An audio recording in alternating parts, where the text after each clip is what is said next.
नमस्कार, मैं हेमंत बघेल आप सभी का बहुत बहुत स्वागत करता हूं अपने इस YouTube चैनल में।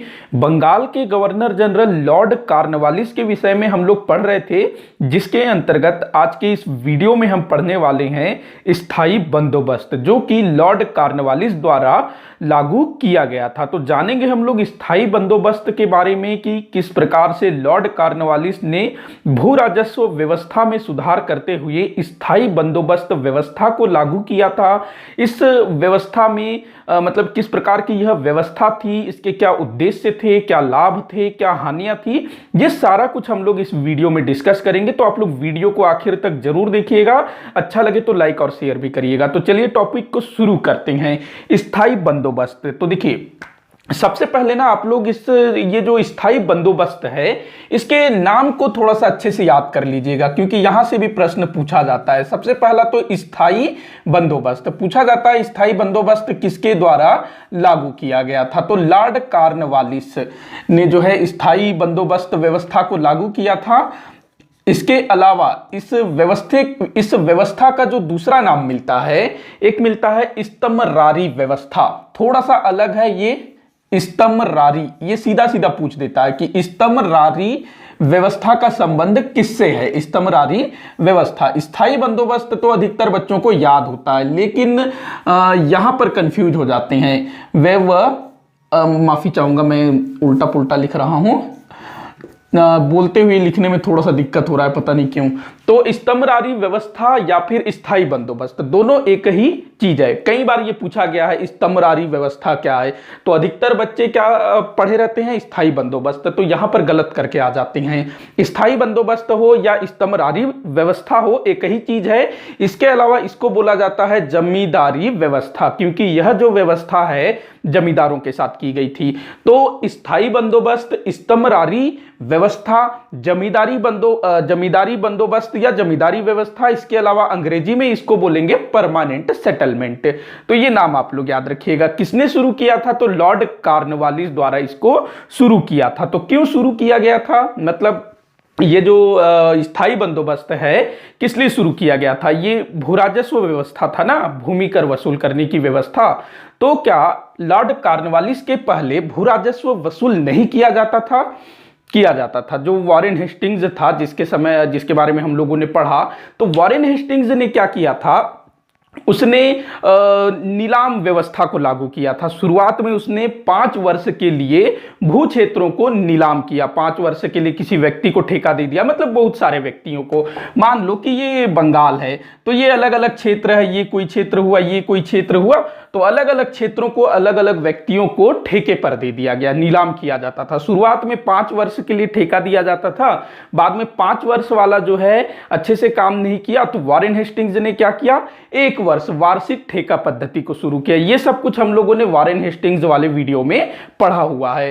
तो जब लॉर्ड कॉर्नवालिस बंगाल का गवर्नर जनरल बनकर के आया, तो उस समय क्या चल रहा था भू राजस्व व्यवस्था वसूल करने के लिए?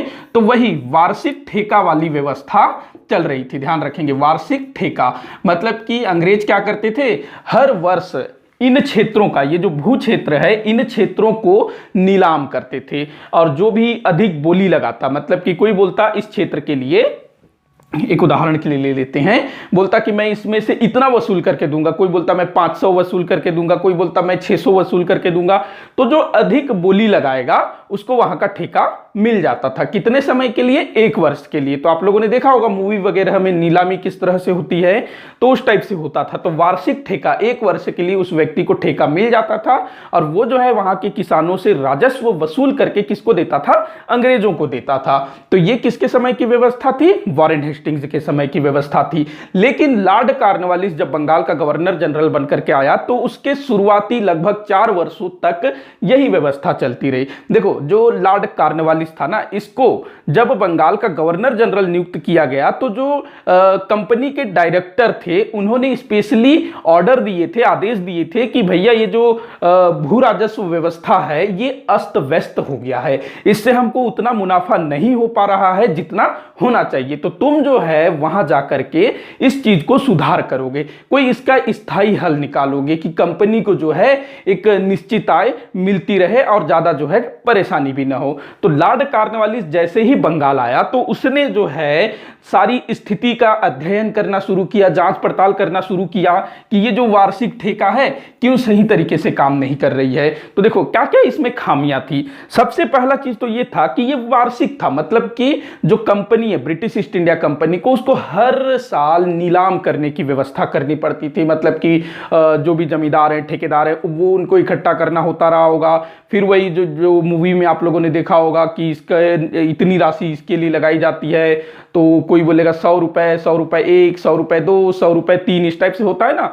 तो वैसी वाली व्यवस्था जो है हर साल करना पड़ता था, तो ये एक झमेला था। तो सबसे पहला परेशानी तो ये थी। दूसरा जो सबसे बड़ा वजह था, ये जो वार्षिक ठेका है ना, इससे कंपनी को उतना भू राजस्व नहीं मिल पाता था जितना बनता था, बहुत कम मिलता था। होता ये था कि वार्षिक ठेका है तो जो भी व्यक्ति इस, मान लो एक जमीन को उदाहरण के रूप में मैं चिन्हांकित कर लेता हूं, इस जमीन का ठेका जिस भी व्यक्ति को मिला है, कितने वर्ष के लिए मिला है? 1 वर्ष के लिए मिला है। तो भाई अब उसको 1 साल के बाद अगले बार इसी जमीन को ठेके में मिलेगा नहीं मिलेगा इसकी कोई गारंटी नहीं है। तो वो जो है भूमि की उत्पादकता बढ़ाने या उसमें किसी प्रकार की सुधार करने की कोई कोशिश नहीं करता था। मान लो अगर आपको कोई संपत्ति दी जाती है और बोला जाता है कि ये संपत्ति 1 वर्ष के लिए आपकी है, इसमें से जो कमाई होगा उसमें से कुछ हमको दे देना और बाकी सब जो है तुम्हारा होगा, तो सिर्फ 1 साल के लिए। तो क्या आप उस संपत्ति में अगर कोई नुकसान होता है, कोई टूट फूट होता है, तो क्या आप सुधार करेंगे? भाई 1 साल के बाद तो उससे आपका वैसे ही पीछा छूटने वाला है, तो कोई सुधार करोगे? नहीं करोगे। तो यही हो रहा था बंगाल में, क्योंकि वार्षिक ठेका है तो कोई भी भूमि की उत्पादकता बढ़ाने, किसी प्रकार के सुधार करने की ओर कोई भी ध्यान नहीं दे रहा था। तो जो कोर्ट ऑफ जो डायरेक्टर थे ना, कंपनी के जो डायरेक्टर थे, उनका मानना था कि अगर कोई स्थायी हल निकाला जाए ताकि जो भूमि की उत्पादकता बढ़ाने का भी प्रयास करें जमींदार, तो ऐसी कोई व्यवस्था किया जाए। तो कॉर्नवालिस ने देखा ये सारी खामियां हैं, तो फिर पूरा अध्ययन किया गया, जांच पड़ताल किया गया और काफी सारे तथ्य सामने में आए। तो काफी वाद विवाद के बाद, मतलब कि अलग अलग अधिकारी थे तो उनके बीच काफी वाद विवाद हुआ कि किस तरह से करना चाहिए, क्या व्यवस्था करनी चाहिए। तो अलग अलग अधिकारियों के बीच लंबे समय तक वाद विवाद चला, लगभग जब कॉर्नवालिस आया उसके कुछ वर्षों तक। तो यहाँ 3 अधिकारियों के नाम आप लोगों को याद रखना होगा। सबसे पहला नाम आप लोग याद रखेंगे जॉन सोर। जॉन सोर, ये जो जॉन सोर है ना, आगे चल करके कॉर्नवालिस के बाद बंगाल का गवर्नर जनरल बनेगा। तो ये जो है कॉर्नवालिस के समय में राजस्व बोर्ड का प्रधान था, जो राजस्व बोर्ड होता था ना उसका प्रधान था, हेड था जॉन सोर। इसके बाद दूसरा नाम याद रखेंगे जेम्स ग्रांट। ये कौन था? James grant. तो ये ना अभिलेखापाल था। क्या था? अभिलेखापाल, मतलब कि रिकॉर्ड कीपर। तीसरा नाम याद रखेंगे कॉर्नवालिस, मतलब कि खुद लॉर्ड कॉर्नवालिस। तो इन 3 लोगों के बीच ना वाद विवाद होता है काफी, योजना को लेकर के किस तरह से क्या काम किया जाएगा। तो जब कॉर्नवालिस और उसकी जो टीम है पूरा अध्ययन करती है, जांच पड़ताल करती है, तो इनके सामने ना 3 प्रमुख समस्याएं उत्पन्न होती है। 3 समस्याएं, इसको हम लोग 3 सवाल भी बोल सकते हैं। क्या क्या थे ये 3 प्रमुख समस्याएं? तो सबसे पहला ये था कि चूंकि कंपनी के डायरेक्टरों ने तो स्पेशल ऑर्डर दे दिया है कि हमको भू राजस्व व्यवस्था का कोई स्थायी हल निकालना है, तो इनके सम्मुख 3 समस्याएं थी। पहली समस्या ये थी कि जो नई व्यवस्था लागू की जाएगी वो किसके साथ की जाएगी, मतलब कि जमींदार के साथ की जाएगी या सीधे किसान के साथ की जाएगी। तो ये इनके समक्ष एक समस्या थी, मतलब सीधे हम लोग किसान से भू राजस्व वसूल करें कि जमींदार के माध्यम से भू राजस्व वसूल करेंगे। भाई खेती तो आखिर किसान ही करेगा ना, जमींदार थोड़ी ना हल बैल लेकर के खेत में घुसेगा। आखिर में किसान को ही तो खेती करना है। तो इनके समक्ष समस्या ये थी कि जमींदार के साथ व्यवस्था की जाए कि किसान के साथ व्यवस्था की जाए। उसके बाद दूसरा जो समस्या थी, दूसरी समस्या वो ये थी कि ये जो व्यवस्था है, मतलब कि जो नई व्यवस्था हम बनाएंगे, लागू करेंगे, तो उसमें सरकार का भाग कितना होगा, मतलब कि सरकार कितना हिस्सा लेगी। तो भाग या हिस्सा इसको हम लोग बोलेंगे। कोई बोलता था कि भाई ज्यादा लेना चाहिए, कोई बोलता था कम लेना चाहिए। तीसरी समस्या क्या थी? तो तीसरी समस्या ये थी कि जो व्यवस्था है वो कितने समय के लिए किया जाए, स्थायी रूप से हो या अस्थायी रूप से हो। तो इसको लेकर के भी काफी मतभेद था बहुतों के मध्य, मतलब कि अस्थायी व्यवस्था हो, मतलब कुछ वर्षों के लिए किया जाए, या फिर सीधे स्थायी परमानेंट। तो ये भी जो है काफी इसमें भी विवाद हुआ। अब इनके हल देखते हैं। तो देखो, सबसे पहले हम लोग बात करते हैं कि व्यवस्था किसके साथ किया जाए। तो देखिए, पहला जो समस्या था ना, उसमें जो जॉन सोर है, इसका मानना यह था कि हम क्या करेंगे, जो जमींदार है उसको भूमि का स्थायी स्वामी मान लेंगे, भूमि का मालिक मान लेंगे। किसको? जमींदार को। तो इसके पक्ष में जॉन सोर का तर्क यह था कि अगर हम लोग जमींदार को भूमि का स्थायी स्वामी मान लेते हैं तो वो जो है भूमि की उत्पादकता बढ़ाने में ध्यान देगा, उसमें सुधार करेगा, नई नई जो फसल चक्र है उसमें वो ध्यान देगा।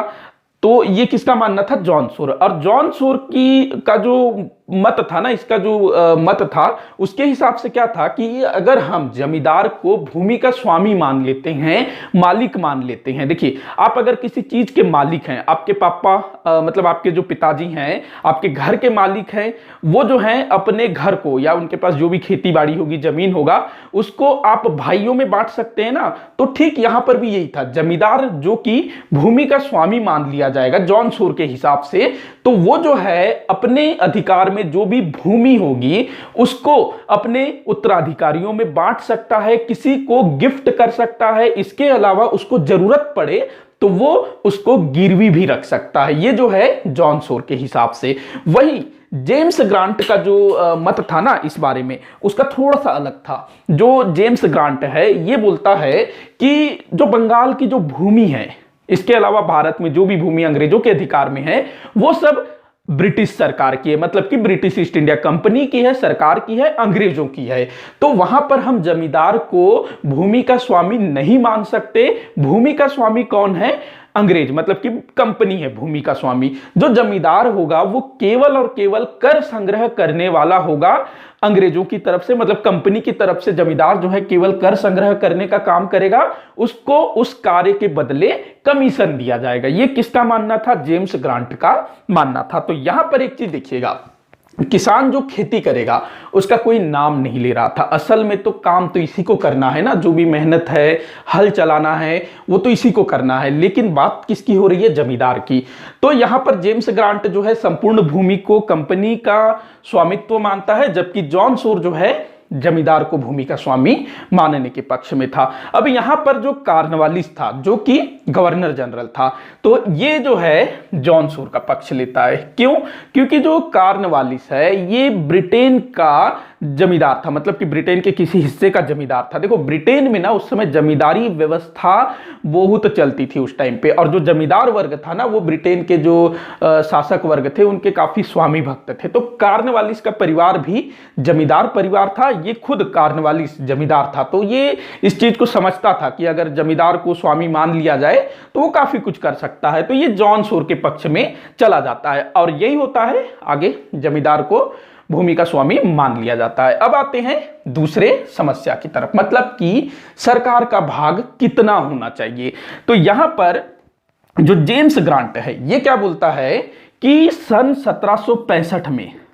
1765 में मुगलों द्वारा जितनी भू राजस्व वसूल की जाती थी ना, उसी को आधार बना करके हम लोग भू राजस्व की दर निश्चित करते हैं। देखो, अब यहां 1765 क्यों आया, इस पर अब आप लोग ध्यान दीजिए। तो 1765 में क्या हुआ था? इलाहाबाद की संधि। 1764 में बक्सर का युद्ध होता है, जिसमें मुगल बादशाह शाह आलम अंग्रेजों के सामने घुटने टेक देता है। 1765 में फिर अंग्रेजों और मुगल बादशाह के मध्य जो है इलाहाबाद की संधि होती है, और इस संधि के तहत क्या हुआ था? जो मुगल बादशाह शाह आलम द्वितीय है उसने अंग्रेजों को, अर्थात ब्रिटिश ईस्ट इंडिया कंपनी को, बंगाल, बिहार और उड़ीसा की दीवानी वसूल करने का अधिकार दे दिया। दीवानी वसूल करने का अधिकार मतलब क्या? मतलब कि अंग्रेज बंगाल, बिहार, उड़ीसा के भू राजस्व, जो भी टैक्स कलेक्ट करने का काम है, वो अंग्रेजों को मिल गया 1765 की स्थिति में। तो जेम्स ग्रांट बोलता है कि जो मुगल 1765 की स्थिति में जो भी भू राजस्व वसूल हुआ था उसी को हम लोग आधार बनाएंगे। लेकिन यहां पर जो जॉन सोर है ये अपना तर्क देता है कि 1765 की स्थिति में मुगलों ने जो भू राजस्व वसूल किया था असल में वो काफी कम था। मतलब जितना वसूला जाना था वो अलग था, लेकिन जो वसूल किया गया वो काफी कम था। अगर हम लोग उसको आधार बनाते हैं तो वो काफी कम होगा, वो सही नहीं होगा। तो यहां पर काफी डिबेट चलता है और अंत में क्या फैसला निकलता है? 1790-91 में जो भी भू राजस्व वसूल किया गया उसको आधार बनाया जाएगा। तो दूसरे समस्या का हल भी निकल जाता है। 1790-91 में जो भी भू राजस्व वसूल किया गया, जितना भी वसूल हुआ होगा, तो उसी को आधार बना करके भू राजस्व की दर निश्चित किया जाएगा, ये तय होता है। इसके बाद तीसरी समस्या, मतलब कि जो व्यवस्था होगी वो स्थायी होगी कि अस्थायी होगी। तो यहां पर ना जो जॉन सोर है ये कहते हैं कि ये जो व्यवस्था है इसको हम लोगों को स्थायी नहीं करना चाहिए। ये बोलता है कि हमारे पास पूरे जमीन का जो है रिकॉर्ड नहीं है, अच्छे से हमने अध्ययन नहीं किया है, पूरा रिकॉर्ड हमारे पास है नहीं, तो उसको हम लोग स्थायी नहीं करते, कुछ वर्ष के लिए करते हैं ताकि हमको एक समय मिल पाए। वहीं दूसरी तरफ लॉर्ड कॉर्नवालिस इसके बिल्कुल विरोध में था। लॉर्ड कॉर्नवालिस का कहना था, देखो जो जॉन सोर है ना ये बोलता है 10 वर्ष के लिए करते हैं, 10 वर्ष, लेकिन जो लॉर्ड कॉर्नवालिस है ये बोलता है कि ये जो 10 वर्ष का समय है ये उतना पर्याप्त नहीं है। जो पहले वार्षिक ठेका वाली पद्धति चल रही थी उसी को समझो हम लोगों ने वार्षिक ठेका को बढ़ा दिया, जो 1 साल के लिए होता था उसको 10 साल के लिए कर दिया। तो लॉर्ड कॉर्नवालिस का कहना होता है कि इस अल्पकालिक समय में जो जमींदार है वो भूमि की उत्पादकता बढ़ाने की ओर ध्यान नहीं दे पाएगा, पहले वाली स्थिति उत्पन्न हो जाएगी। वहीं जो कंपनी के डायरेक्टर थे वो यहां पर कॉर्नवालिस के पक्ष में आते हैं कि ये सही है, मतलब कि जो कुछ अवधि के लिए अगर हम लोग इसको करते हैं तो पहले वाली स्थिति उत्पन्न हो जाएगी। तो अंततः लॉर्ड कॉर्नवालिस की बात को माना जाता है और फिर तय किया जाता है कि स्थायी ही करते हैं। अब देखिए 1790 की स्थिति में, क्योंकि उस समय कुछ ना कुछ तो व्यवस्था करना ही करना था, क्योंकि जो वार्षिक ठेका वाली पद्धति है उससे तंग आ चुके थे।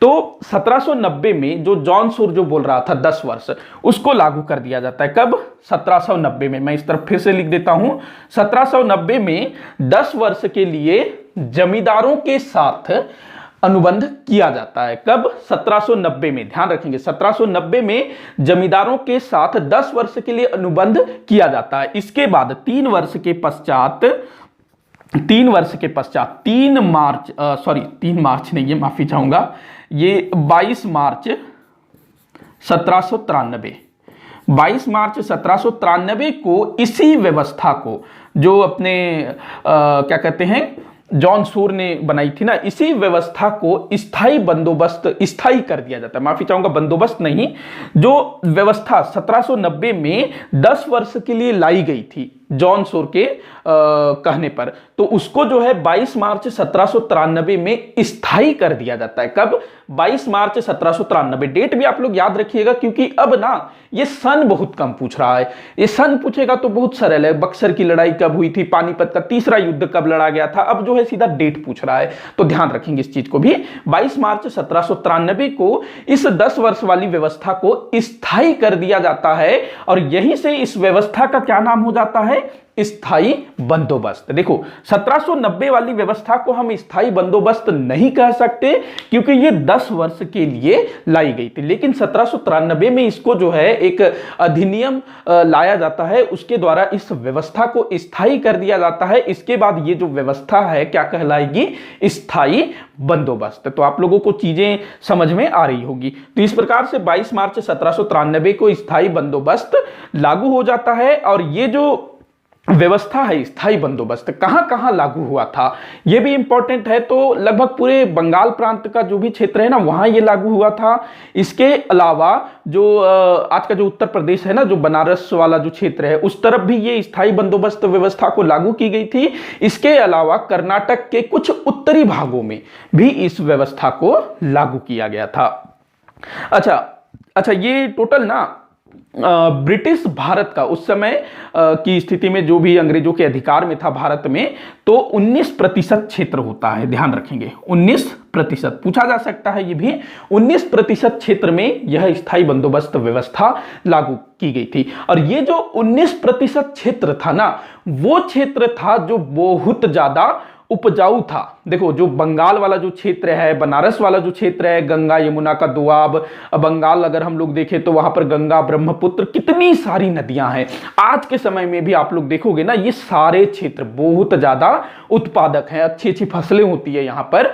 तो बहुत मतलब क्या कहेंगे, उत्पादक क्षेत्र था, तो अच्छा खासा भू राजस्व यहां से प्राप्त होता था। तो ये जो 19% क्षेत्र है काफी मतलब मायने रखता है। ये नहीं कि केवल 19% क्षेत्र में लागू था तो क्या मिलता रहा होगा, ऐसा नहीं है। जो बाकी के जो 80% क्षेत्र था ना, लगभग उससे कहीं अच्छा यहां से मुनाफा होता था अंग्रेजों को। अच्छा, एक और कुछ मैं बताने वाला था, मेरे दिमाग से निकल रहा है। अच्छा हाँ, जो भाग मतलब जो मैंने लिखा है कि कंपनी का भाग कितना होना चाहिए, तो इसको ध्यान रखेंगे, कई सारे पुस्तकों में अलग अलग मिलता है। तो ये बोला गया कि जो जमींदार है वो जो है 10/11 भाग, मतलब कि जितना भी वो किसानों से वसूल करेगा उसका 10/11 भाग अंग्रेजों को देगा, कंपनी को देगा। इसके बाद 1/11 भाग वो खुद अपने पास रखेगा, अपने कमीशन के रूप में, अपनी सेवाओं के बदले में वो जो है 1/11 भाग अपने पास रखेगा। 10/11 भाग वो जो है किसको देगा, कंपनी को देगा। अब यहां एक चीज ध्यान रखिएगा, कई सारे बच्चे कमेंट करेंगे कि सर हमारे पुस्तक में तो 9/10 दिया है, 8/10 दिया है। तो ये देखिए, मेरे पास भी ना कई सारी पुस्तकें हैं तो उसमें वही दिया हुआ है, लेकिन अधिकतर जगहों पर यही मिलता है, तो आप लोग इसको लेके चलिएगा। तो 10/11 किसको मिलेगा, कंपनी को, 1/11 भाग जमींदार को मिलेगा। देखो ये व्यवस्था काम कैसे करती थी, थोड़ा सा मैं इसको बताऊंगा। तो मान लो कि ये बंगाल है एक उदाहरण के लिए, तो इसको जो है ना अलग अलग भू क्षेत्रों में बांट दिया जाएगा, मतलब कि जिस तरह भी खेत वगैरह हैं तो अलग अलग बांट दिया जाएगा। अब यहाँ का कोई एक जमींदार, मतलब कि ये जो पूरा क्षेत्र है किसी एक जमींदार को दिया गया, ये किसी एक जमींदार को दिया गया, तो उस जमींदार के क्षेत्र में बहुत सारे गांव हो सकते हैं, 1 गांव, 5 गांव, 10 गांव ऐसे हो सकते हैं, और उन गांव में बहुत सारे किसान हो सकते हैं। तो जो किसान है ना वो यहां हो गया भूमिहीन, मतलब कि किसान जो है भूमि का स्वामी नहीं रहा, वो अब केवल और केवल भूमि का किराएदार रहा। क्यों? क्योंकि जो किसान है वो जो किसान की जो भूमि है वो किसके अधिकार में चली गई, जमींदार के अधिकार में चली गई। क्यों? क्योंकि अंग्रेजों ने, कंपनी ने जमींदार को भूमि का स्वामी मान लिया और पूरे बंगाल को जो है अलग अलग जमींदारियों में बांट दी गई। मतलब कि अगर हम लोग एक तरह से देखें तो पूरा का पूरा जो बंगाल है उसका स्वामी कौन बन गया, अलग अलग जमींदार, कई सारे जमींदार रहे होंगे तो उनको भूमि का स्वामी मान लिया गया। वास्तव में अंग्रेज ही स्वामी थे, बताऊंगा मैं। तो देखिए, जो किसान है जो पहले अपने खेतों में किसानी करते थे, खेती करते थे, तो वो जो है अचानक से अपने अपने जमीनों से बेदखल कर दिए गए, उनसे स्वामित्व छीन लिया गया। हालांकि उस पर उनका अधिकार बना रहा, लेकिन वो अधिकार सिर्फ और सिर्फ इतना था जब तक वो जमींदार को पैसा देते रहेंगे, भू राजस्व देते रहेंगे, तब तक वो उस भूमि के किराएदार या फिर अधिकारी रहेंगे। लेकिन जमींदार ना अगर कभी किसान से कुछ नाराज हो जाए किसी भी बात को लेकर के, वो लात मार के निकाल सकता है। क्योंकि बहुत सारे जो जमींदार थे ना बड़े अत्याचारी थे, क्रूर थे, किसानों को जो है छोटी छोटी चीजों के लिए परेशान करते थे। तो किसान का यहाँ बहुत ज्यादा शोषण होना शुरू हो गया। तो किसान जो है भूमिहीन हो गया, जमीन खेत का वो सिर्फ किराएदार हो गया। जमींदार जब चाहे उसको निकाल सकता है, किसी किसान से उसकी जमीन को छीन सकता है, दूसरे किसान को दे सकता है, और उत्पीड़न तो पूछो मत। तो यहां पर हम ये बोल सकते हैं कि जो किसान है ना, इस व्यवस्था के कारण जमींदार के रहमो कर्मों पर पलने लगा। जमींदार जब तक उसको देगा, जमींदार के साथ अच्छे से बना के रखेगा, तब तक वो जो है सही सलामत रहेगा। लेकिन अगर कुछ हो जाता है तो जमींदार उसको भगा देगा, मार देगा, कुछ भी कर सकता है। तो जमींदार एक प्रकार से ना अपने जमींदारी क्षेत्र का क्या हो गया, राजा हो गया। हालांकि उसके पास न्याय करने का अधिकार नहीं था, पुलिस वाला अधिकार भी नहीं था, सब कुछ जो है इसको ले लिया गया था। पहले करता था लेकिन कार्नवालिस के टाइम पर ही जमींदार से ये सारे अधिकार ले लिए गए। तो किसान की हालत यहां काफी खराब हो गई। अब हम लोग ना इस व्यवस्था से संबंधित कुछ क्या कहते हैं, कुछ प्रथाएं थी, उनको हम लोग थोड़ा सा जान लेते हैं। थोड़ा सा मैं बोर्ड क्लीन कर लेता हूं, माफी चाहूंगा, कपड़ा से मुझे पूछना पड़ रहा है। मैंने शायद पिछले किसी वीडियो में भी बोला था, बहुत समय हो गया मैं डस्टर लेकर के नहीं आया हूं। तो कुछ प्रथाएं थी, मतलब कि इस व्यवस्था को लेकर के कि किस प्रकार से आपको भू राजस्व या लगान अदा करना है, उसको लेकर के ना अलग अलग प्रथाएं बनी हुई थी। तो ये जो प्रथाएं हैं अंग्रेजों ने अपने हिसाब से बना ली थी, अपने फायदे के लिए। तो कई सारे जो जमींदार थे ना, इन प्रथाओं के चक्कर में उनको अपनी जमींदारी तक गंवानी पड़ गई थी। तो एक नाम आता है सूर्यास्त का सिद्धांत। सूर्यास्त का सिद्धांत, तो देखो क्या था, सूर्यास्त का सिद्धांत नहीं कहना चाहिए, नियम है ये, सूर्यास्त का नियम। तो देखिए जो जमींदार है, मैंने बोला कि जो संपूर्ण बंगाल की भूमि है उसका स्वामी जमींदारों को बना दिया गया। ये सिर्फ और सिर्फ कहने भर को था। तो मतलब कि लॉर्ड कॉर्नवालिस ने 1793 22 मार्च 1793 को बोला कि अब से पूरे बंगाल के स्वामी कौन है, जमींदार होंगे। लेकिन वास्तव में ऐसा नहीं था। देखो सूर्यास्त के नियम के तहत हम लोग इसको समझते हैं। मान लो किसी जमींदार को कोई क्षेत्र दे दिया गया कि भाई इस क्षेत्र के तुम स्वामी हो, तुम इस जमीन का कुछ भी करो, अपने बच्चों को दो, हाँ अपने नाती पोतों को दो, अपने रिश्तेदारों को दान कर दो, किसी को गिफ्ट कर दो, तुमको जरूरत है तो तुम गिरवी रख दो, हमको नहीं पता। क्यों? क्योंकि अंग्रेजों का तो उस जमीन के साथ करार हो गया है ना, जिसके पास भी वो जमीन रहेगा अंग्रेजों को तो टैक्स देना ही पड़ेगा, जबकि उसका देना ही पड़ेगा ना। बाकी जो जमींदार उसका स्वामी होने के नाते उसको बेचे, उसको किसी को दे दे, उससे उनको कोई मतलब नहीं, अंग्रेजों को अपने टैक्स से मतलब है। तो ये जो सूर्यास्त का नियम है, ये क्या था कि जो भू राजस्व है वो अदा करने का एक निश्चित दिन होता था, निश्चित दिन होता था, निश्चित तिथि होता था। और उस तिथि के सूर्यास्त तक अगर जमींदार ने भू राजस्व अदा नहीं किया तो इस स्थिति में जो कंपनी है उस जमींदार की जमींदारी को नीलाम कर देंगे। देखो मान लो 31 दिसंबर, प्रतिवर्ष 31 दिसंबर के सूर्यास्त तक जमींदारों को अपना भू राजस्व कंपनी के पास जमा करवाना है। ये एक उदाहरण के लिए मैं लिया हूं 31 दिसंबर, इसको आप लोग नोट मत करिएगा। तो मान लो 31 दिसंबर की सूर्यास्त, सूर्यास्त का क्या मतलब होता है, देखो जो सूरज डूबता है ना, सनसेट, कई सारे बच्चों को पता नहीं होगा इसलिए बता रहा हूं, माफी चाहूंगा।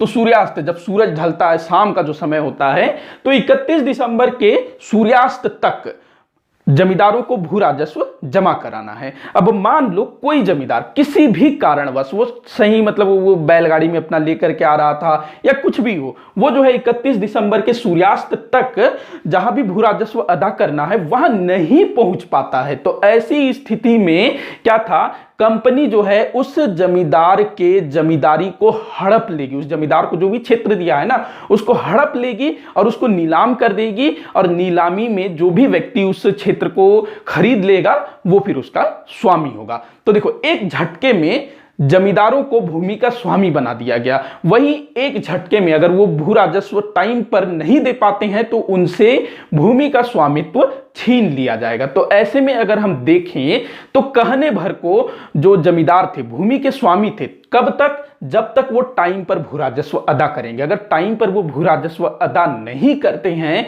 तो कंपनी के पास अधिकार था कि वो जमींदार से उसका क्षेत्र हड़प सकता है, नीलाम कर सकता है, कुछ भी कर सकता है। तो ये जो है एक बाध्यता थी और कई सारे जमींदार जो है ना इस सूर्यास्त के नियम के चलते अपनी जमींदारियों को खो बैठे।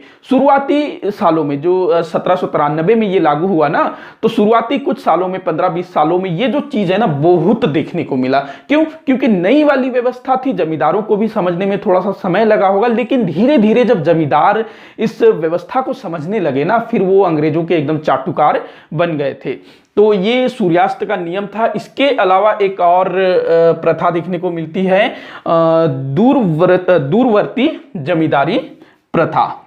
ऐसा ही कुछ नाम होना है, दूरवर्ती जमींदारी प्रथा। ये क्या थी दूरवर्ती जमींदारी प्रथा? तो देखो क्या था कि जो अपने जमींदार हैं, मान लो कि उनको 31 दिसंबर के सूर्यास्त तक भू राजस्व जमा कराना है, लेकिन उनके पास उतना पर्याप्त नहीं है, उनके क्षेत्र में जो है सूखा पड़ गया, उपज उतनी हो नहीं पाई, या फिर वो लोग टैक्स कलेक्ट नहीं कर पाए, मतलब उनके पास पैसा नहीं है।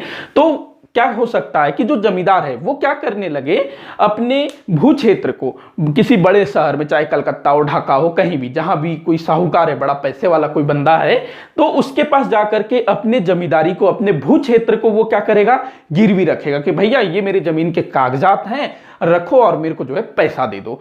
तो ये होता था, ये बहुत होता था। तो ऐसे जो है वो अपने जमीन को गिरवी रख लेता था, क्योंकि अंग्रेजों ने ये अधिकार दिया है ना, वो गिरवी रखे, कुछ भी करे, अपने को कोई मतलब नहीं।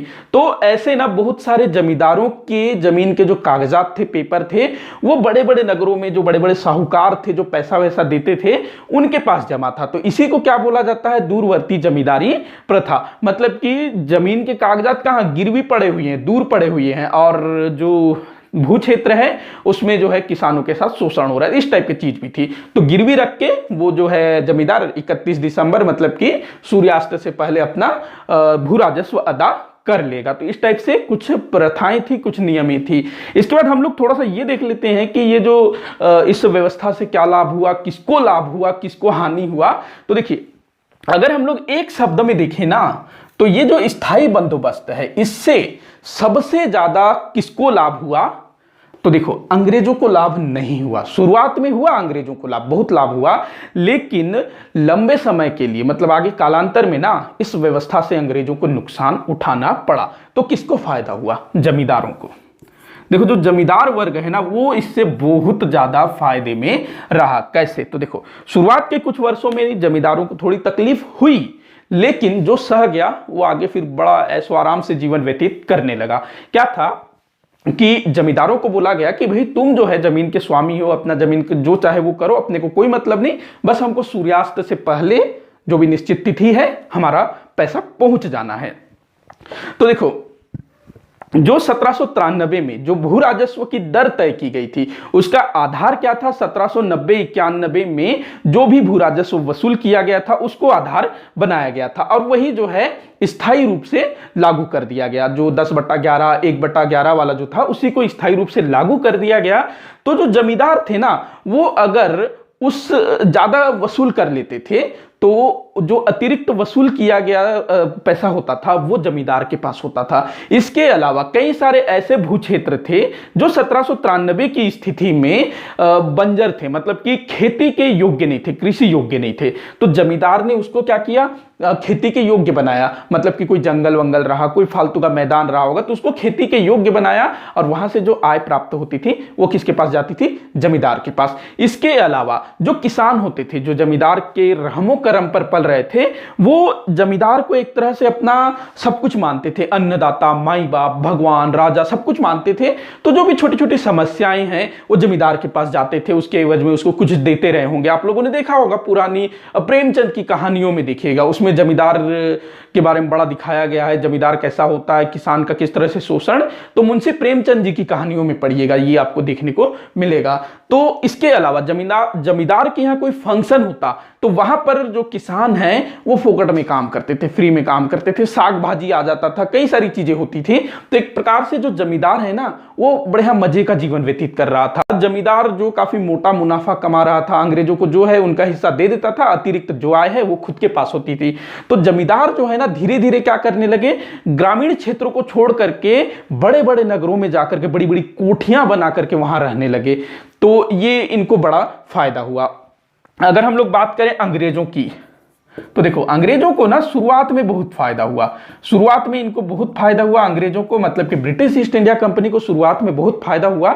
लेकिन आगे चल करके, क्योंकि देखो कोई भी चीज जो है ना धीरे धीरे बदलाव मांगती है, तो इन्होंने बदलाव नहीं किया, इन्होंने परमानेंट कर दिया था। भाई 1790-91 में जो भी पैसा वसूल हुआ, उसी को आधार मान करके उन्होंने जो है व्यवस्था बना दी, आगे उसी को ढो के चलते रहे। लेकिन धीरे धीरे क्या हुआ कि जो भू राजस्व है, जो इनका जो हिस्सा है वो कम होता गया और इनका जो हिस्सा है, जमींदारों का हिस्सा, ये बढ़ता चला गया। तो अगर हम लोग देखें लंबे समय, मतलब कि एक टाइम पीरियड के बाद इनकी जो आय है वो खत्म होती चली गई। लेकिन ऐसा नहीं है कि अंग्रेजों को नुकसान हुआ, नहीं, दूसरी चीजों में ना अंग्रेजों को फायदा हुआ। वो कैसे? तो देखो, अंग्रेजों को ना जमींदारों के रूप में एक स्वामी भक्त वर्ग तैयार हो गया अंग्रेजों के लिए। जो जमींदार थे वो अंग्रेजों के चाटुकार बन गए। अब ये जो सूर्यास्त का नियम है, अब उससे बचने के लिए कई सारे जमींदार, ऐसा भी होगा कि अंग्रेज अधिकारियों को रिश्वत भी देते रहे होंगे, उनके साथ अच्छे से बना के रखते रहे होंगे, एकदम मतलब चाटुकार प्रवृत्ति होते रहे होंगे। तो अंग्रेजों के ये लोग स्वामी भक्त थे। जमींदार जो हैं अंग्रेजों के स्वामी भक्त बन गए। और देखिए, जो 1857 की क्रांति हुई थी ना, भारत का प्रथम स्वतंत्रता संग्राम 1857 में, तो उसमें जो जमींदार वर्ग था उन्होंने अंग्रेजों का पक्ष लिया, अंग्रेजों का साथ दिया। हाँ, कुछ जमींदार ऐसे थे जो क्रांतिकारियों के साथ थे। वो जमींदार ऐसे जमींदार थे जिनकी जमींदारियां छीन ली गई थी, वही सूर्यास्त का नियम, इसके अलावा कुछ भी दूसरे तरीकों से जिनकी जमींदारियां अंग्रेजों ने हड़प ली थी, छीन ली थी, नीलाम कर ली थी, तो उन्होंने 1857 की क्रांति में क्रांतिकारियों का साथ दिया। लेकिन अधिकतर जो जमींदार थे वो अंग्रेजों के पक्ष में ही रहे। क्यों? क्योंकि जो विरोधी थे वो काफी कम थे, विरोधी जमींदार। लेकिन अंग्रेजों के पक्ष में ना बहुत सारे जमींदार थे जो कि अंग्रेजों के साथ खड़े रहे, अंग्रेजों का साथ दिया। भारतीय क्रांतिकारियों के दमन में इन्होंने भी अच्छा खासा योगदान दिया अंग्रेजों के लिए, तो ध्यान रखेंगे। इसके अलावा जब भारत में राष्ट्रीय आंदोलन चला ना, जब अपना स्वदेशी आंदोलन हो या महात्मा गांधी जी का समय हो, तो ऐसे अवसरों में भी ये जो जमींदार वर्ग था, क्रांतिकारियों का साथ देने के बजाय, भले वो आंदोलन में न कूदे लेकिन एक मौखिक तौर पर भी वो पक्ष ले सकता है, लेकिन इन्होंने ऐसा नहीं किया। ये अंग्रेजों के साथ बने रहे क्योंकि इनको मालूम था भाई, अगर अंग्रेज चले गए तो जमींदारियों से उनकी जमींदारी छीन ली जाएगी, सड़क पर आ जाएंगे।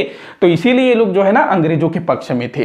तो जमींदारों के रूप में अंग्रेजों को एक स्वामी भक्त वर्ग मिल गया। इसी को ना कुछ इतिहासकारों ने लिखा है कि अंग्रेजों के सामाजिक आधार में जमींदारों का बड़ा योगदान रहा।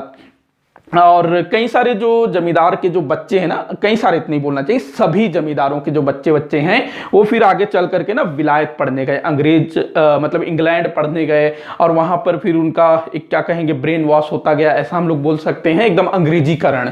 तो वो लोग फिर भारत आए, फिर एकदम अंग्रेजों के चाटुकार हो गए। और शुरुआत के जो आंदोलनकारी थे ना, जब कांग्रेस नया नया बना था, तो उस टाइम पे जो उदारवादी जो वर्ग था उसमें भी लगभग ऐसे ही टाइप के लोग थे। और बाद में हालांकि भारतीय जो स्वतंत्रता आंदोलन में जो क्रांतिकारी थे ना, उनमें बहुत कम जमींदार वर्ग से संबंधित लोग थे, अधिकतर तो अंग्रेजों के पक्ष में थे। तो यहां पर जमींदारों को ज्यादा लाभ हुआ, अंग्रेजों को अगर भू राजस्व के मामले में देखें तो उतना फायदा नहीं हुआ। लेकिन जमींदार वर्ग के रूप में एक स्वामी भक्त उनको मिल गया था जो कि हर समय उनका साथ देता था। तो ये चीजें आप लोग ध्यान रखिएगा। इसके अलावा क्या बताना रह गया है इसके लिए? अच्छा देखिए, ये जो व्यवस्था है, जमींदारी व्यवस्था या स्थायी बंदोबस्त, कब शुरू हुआ था? 1793 में, 22 मार्च 1793 में। तो इसका अंत कब हुआ, समाप्त कब हुआ? हमारा भारत कब स्वतंत्र हुआ? 15 अगस्त 1947 को। लेकिन ये जो व्यवस्था है ना, भारत के स्वतंत्रता के लगभग 7 वर्ष तक चलता रहा। मतलब कि 1954 में इस व्यवस्था को समाप्त किया गया। देखिए, ये जो व्यवस्था है जहां किसानों का भरपूर शोषण हो रहा था, शुरू में ये बोला गया कंपनी द्वारा कि जो जमींदार हैं, अगर हम उसको भूमि का स्वामी मान लेंगे तो वो भूमि की उत्पादकता बढ़ाने में ध्यान देंगे, इससे जो है उत्पादकता बढ़ेगी। लेकिन ऐसा जो है ना लंबे समय तक देखने को नहीं मिला। बाद में ये लोग जो है ना एकदम विलासी प्रवृत्ति के हो गए। खेती बाड़ी जाए भाड़ में, जो किसान है वो मर मर के वहां कमाता था और ये लोग फिर अपना हिस्सा लेने चल देते थे। तो जो उत्पादकता बढ़ाना है, ये सब चीज जो है ना आगे चल करके बिल्कुल बेकार हो गया। तो ये जो व्यवस्था है 1954 तक चलती रही। सोचो, इतना शोषण वाली व्यवस्था। तो 1954 में एक अधिनियम ला करके इस व्यवस्था को समाप्त किया गया। तो लगभग 160 साल तक भारत की गुलामी और उसके बाद फिर 7 वर्ष तक भारत की आजादी तक भी ये चलता रहा। 1954 में क्या किया गया, जो जमींदार है ना उनको कुछ पैसा दिया गया और के अधिकार में जो भी जमीन है वो फिर किसानों को दिया गया। अच्छा, आज के समय में हमारे भारत की एक बहुत बड़ी समस्या है नक्सलवाद। ऐसा माना जाता है कि ये जो नक्सलवाद है ना, इसका जड़ यही 1793 की जो स्थायी बंदोबस्त वाली व्यवस्था है, यही इस व्यवस्था, ये जो नक्सलवाद है उसकी जननी है, स्थायी बंदोबस्त व्यवस्था। क्यों? क्योंकि ये जो नक्सलवाद व्यवस्था है, ये जो किसान हैं, जो जंगल वंगल में जो रहते हैं, मतलब अभी तो जंगल वाले क्षेत्र में फैला है, माफी चाहूंगा, जो छत्तीसगढ़ उड़ीसा है यहाँ पर, लेकिन जो बंगाल है, जो किसान वर्ग जो थे ना, तो वहां पर जमींदारों के विरोध में ही ये जो नक्सलवाद है ये देखने को मिलता है 1960-70 के दशक में। आप लोग कमेंट करके बताइएगा कि ये जो नक्सलवाद की शुरुआत है बंगाल के किस स्थान से हुई थी, और शुरुआत के कुछ नेता, उनके नाम भी आप लोग बताइएगा।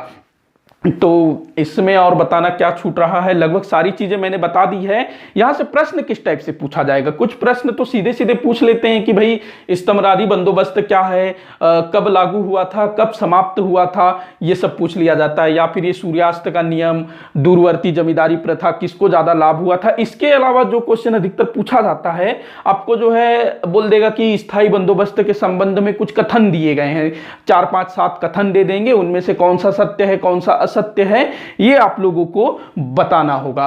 तो इसको आप लोग ध्यान रखिएगा। तो आज का जो टॉपिक है यहीं पर समाप्त होता है। आप लोग कमेंट करके बताइएगा कि ये टॉपिक आप लोगों को समझ में आया या नहीं आया। कोई भी डाउट हो ना, आप लोग कमेंट बॉक्स में जरूर लिखिएगा, मैं उसको सॉल्व करने की कोशिश करूंगा। वीडियो को जितना हो सके उतना आप लोग शेयर करिएगा, लाइक करिएगा, चैनल को सब्सक्राइब करिएगा। वीडियो को आखिर तक देखने के लिए बहुत बहुत धन्यवाद।